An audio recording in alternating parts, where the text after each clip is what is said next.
銅鑼灣希慎廣場呢幾條面向馬路嘅玻璃扶手電梯被指係走光黑點，即係可能自己一路搭 lift 嘅時候，自己隻手就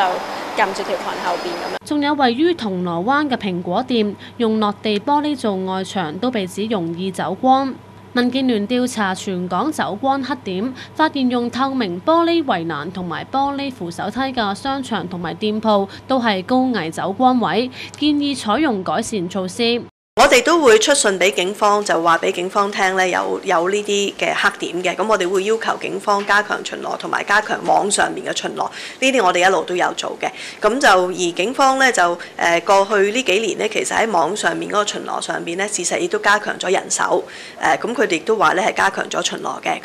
咁就